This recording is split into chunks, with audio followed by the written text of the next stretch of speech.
E aí, empreendedor, tudo bem? Mais uma vez estamos aqui para tratar sobre a Covid-19, né? E os impactos dela na economia. O governo está criando várias maneiras de tentar ajudar os empregadores a manterem os postos de empregos, né, nas suas empresas. E dessa vez foi a vez da MP 936, que saiu na madrugada do dia 1º de abril.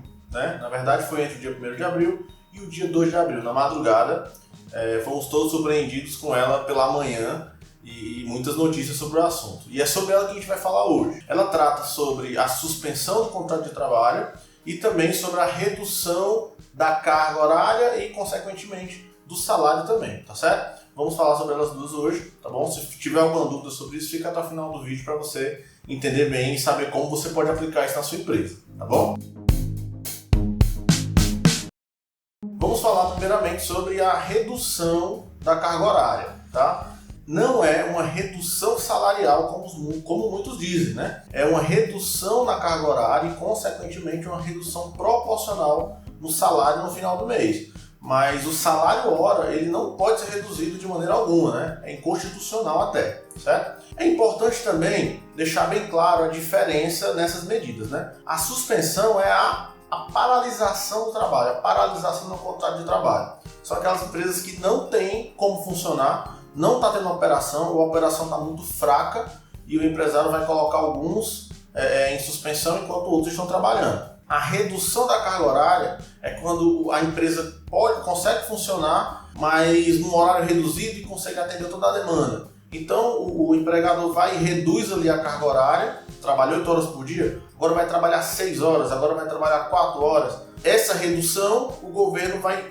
dar como contrapartida esse valor que o empregado está deixando de receber. O governo vai chegar junto e pagar essa parte que o empregado está deixando de receber e o empregador paga a parte também que ele está trabalhando. Então, o que acontece? No final das contas, a ideia é que o empregado receba o seu salário integral, mesmo trabalhando proporcionalmente à empresa que ele trabalha, tá? E também existe a modalidade de home office, né?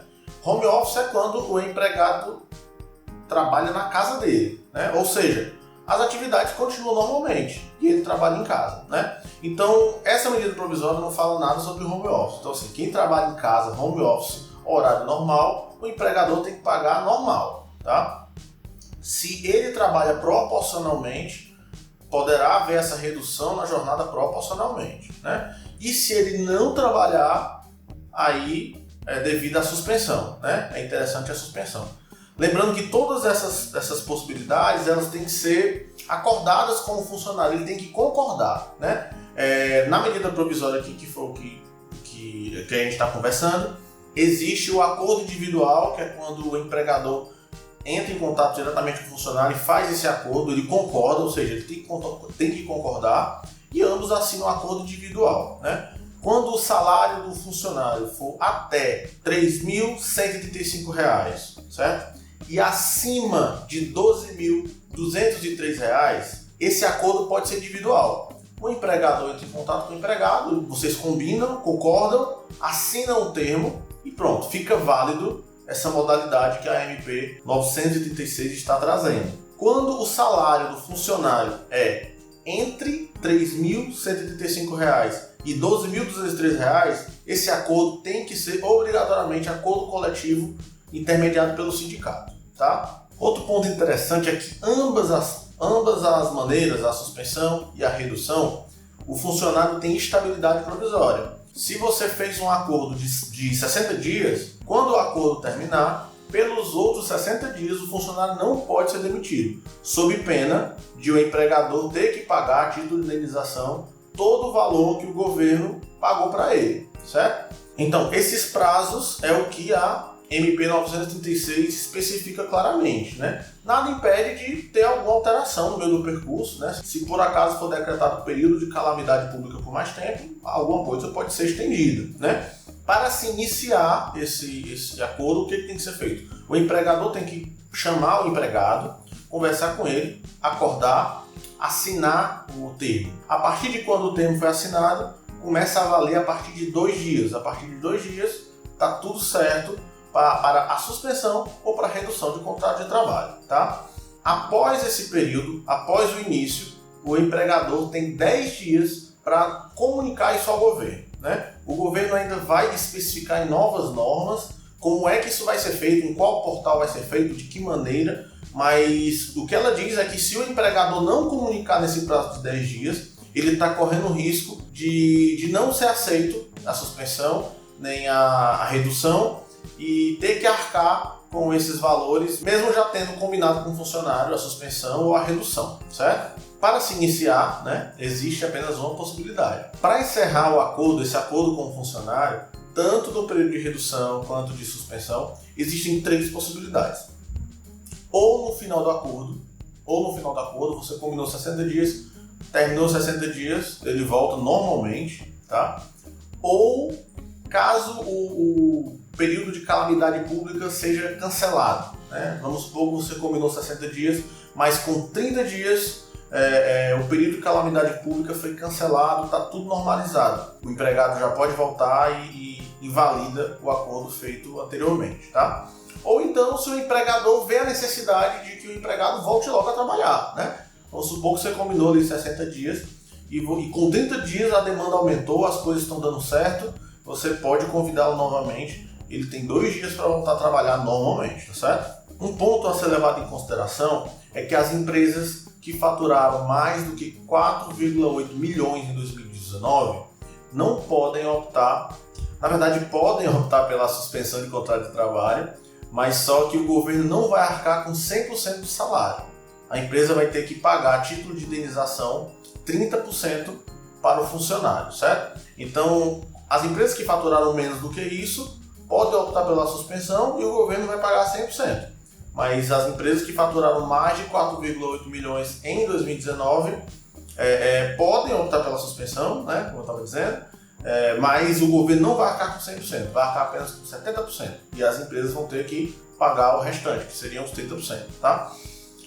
Tem mais uns pontos a serem ponderados aqui, a serem explicados, né? Que é sobre o INSS. Em caso de suspensão do contrato de trabalho, nesse período o funcionário não estará contribuindo para o INSS dele.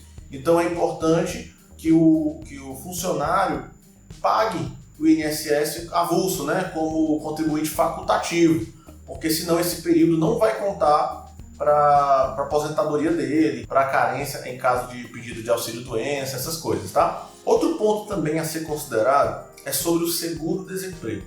Esses valores que o governo traz aqui na MP, ele traz sempre em percentuais em relação ao seguro-desemprego. A MP não foi tão clara em relação ao percentual do seguro-desemprego, ela fala muito sobre isso. Mas o que nos parece, né, a todas as pessoas que eu consultei, a todos os artigos que eu consultei, que esses percentuais que o governo vai arcar com o salário que o funcionário não está recebendo, não é os percentuais em relação ao que ele recebe, e sim em relação ao seguro-desemprego, né? Na tabela do seguro-desemprego, por exemplo, o valor máximo que o seguro-desemprego paga é R$ 1.813,03, né? Então, se um funcionário recebe, sei lá, R$ 2.500 e ele vai ser suspenso do contrato de trabalho, o valor que ele vai receber é 100% do seguro-desemprego que ele receberia. Então, ele vai receber somente esse valor que eu falei de R$ 1.813. Então o governo fala em percentuais para equiparar sempre o salário do funcionário, mas o que a gente percebe é que não vai equiparar 100%. Vai complementar bastante, né? Mas não 100%. Vai ter alguma redução salarial, mesmo que pequena, vai ter alguma para o funcionário, né? É algo que pode ser discutido mais na frente, depois que isso tudo passar, né? Mas é o que a medida provisória diz, 936, e vamos aguardar mais posições sobre isso, tá bom? O último ponto a ser tratado sobre essa medida provisória 936 é sobre o proporcional de férias e 13º. Não fica claro se quem vai arcar com férias e 13º desse período, se vai ser o empregador ou se vai ser o governo, no caso de suspensão. E no caso de redução também não ficou claro se a empresa vai ter que arcar 100% com tudo ou se o governo também vai entrar com outra parte, né? Então, temos que aguardar novas posições, novas medidas provisórias, né? O governo está fazendo um trabalho para que os empregadores mantenham os postos de emprego, então ele está publicando na medida que dá, na medida que vai saindo. Então vamos ficar atentos nas novas medidas provisórias nós podemos trazer mais informações e a gente vai discutindo por aqui, tá bom? Eu quero te agradecer se você achou até aqui, tá bom? Dá um like nesse vídeo e se inscreve no canal se esse conteúdo foi útil para você. E deixa um comentário sobre o que mais você gostaria de ver, como você está lidando com essa crise. Enfim, comenta a sua experiência que vai ser um prazer de ouvir e nós continuarmos essa discussão nos comentários, tá bom? Muito obrigado, gente. Valeu!